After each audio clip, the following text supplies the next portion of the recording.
Go down to Jerome's. So the future of the Minnesota Vikings quarterback Kirk Jerome Ezekiel Cousins is the main question with the team, as well as the main question around the league. And where Kirko decides to hang his shingle in 2024 is going to have ramifications of where all the other quarterbacks shake out. Now, my initial thought was, all right, so Kirk is probably gone, and he's going to hit the open market, and maybe he gets his market value. Which with Kirk, even though he's going to be 36, coming off the torn Achilles, he's played 2 great years of football over the last couple of seasons, and I mean, throw Mahomes out, he's a misnomer.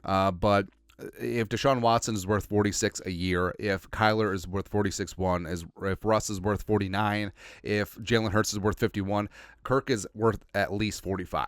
Right, so I think that's where we're currently at, and I think that the game of musical chairs has whittled its way down. I think there's only 6 plausible spots where Kirk Cousins can land, and with the Vikings as well as the Falcons being like the top 2 most likely spots. And with the Falcons, they got the cap space, of course, blah, blah, blah, blah, blah. His wife is from Georgia, blah, blah, blah, blah, blah. And also, they definitely have a need at quarterback. But also remember, Falcons draft number 8 overall, and they could find themselves in a spot where J.J. McCarthy could potentially fall to them, or maybe Jaden Daniels, one of the two. So they could look to get young. And with the Falcons, I mean, with Raheem Morris and Zach Robinson, this team is very young. And I could see it if Belichick went to Atlanta and all of a sudden is like, hey, Belichick in his 70s wants to have immediate success right away. But I think that Arthur Blank, with a young coaching staff as well as with a young team overall, I think that he would rather build around a young quarterback in the draft versus giving Kirk, what's up, Sylvie, like a 2 or 3 year deal and just having that window with Kirk right now. And then New England has all the cap space, except I feel like they're a ways away from contending, and so I don't think that would be an attractive spot for Kirk unless New England breaks the bank. Also, the Patriots do have number 3 overall. Vegas is at number 13. They do have some cap space. Antonio Pierce has said good things about Aiden O'Connell. We'll see.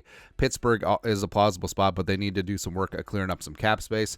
And then Washington, returning to the commies will be hilarious, but also the commies have the number 2 overall pick and should be in the quarterback business. And with the other spots, so I think it comes down to Minnesota, Atlanta, and Pittsburgh. And for Kirk and his agent, yes, all it takes is one team, but you want multiple teams bidding and driving up not only the price, but also the guarantees into future years. Because bottom line, what Kirk wants is a multi-year guaranteed deal. I don't think it's so much about the total number. I think it's about guarantees in subsequent years, like 2025, year 2, 2026, year 3. So that's what he talks about. It's not about the money, it's more about the structure. So money equates respect, and guaranteed money in future years means that the team respects you enough that they want you around, and that's what's important right now. And with the other targets, I feel like with Atlanta and Pittsburgh might be out just in terms of the cap, because you look at of them being underwater in the cap currently. Russell Wilson makes a ton of sense for them, since Russ could be had for the league minimum once he gets cut by the Broncos inevitably. And with the whole thing with the Falcons, I mean, yeah, the Falcons offense would be great, but like we said, do they want to skew younger? And because look at all their key guys: Bajan, Drake London, Kyle Pitts, Johnny Smith, sure, but Jesse Bates III. Like, all those guys are young, even though Bates was a free agent. I feel like they want to skew younger, like they want to find their talisman in the draft, potentially even trading up and securing their guy versus having a 2 to 3 year window where Kirk go. And with the Falcons, I mean, if they don't get their guy in the draft, all the hype around potentially trading for Justin Fields if the Bears go quarterback at 1, I think that's legit. And so, I mean, yes, Kirk Cousins' wife is from Georgia, but Justin Fields is Georgia. He is Atlanta. I think that he would be a huge box office draw for the fan base. Also, you're building around a youngish quarterback as well to go with those other young weapons. So, I mean, just put Fields and his running ability as well as his untapped potential as a passer in for Kirk. I mean, you could have that for the long haul. And there are reasons to hesitate with Kirk. All the reasons why last offseason, when the Vikings wanted a 1 year deal, Kirk wanted a multi-year deal reportedly. They just let it ride because Kirk He's going to be 36 in August. He is going to be coming off that Achilles. And also, remember, the Vikings didn't give Kirk a multi-year guaranteed deal after he was going to be 35, as well as coming off one of his best seasons. Frankly, his best season in the NFL, where the Vikings went 13-4 and won the division, right?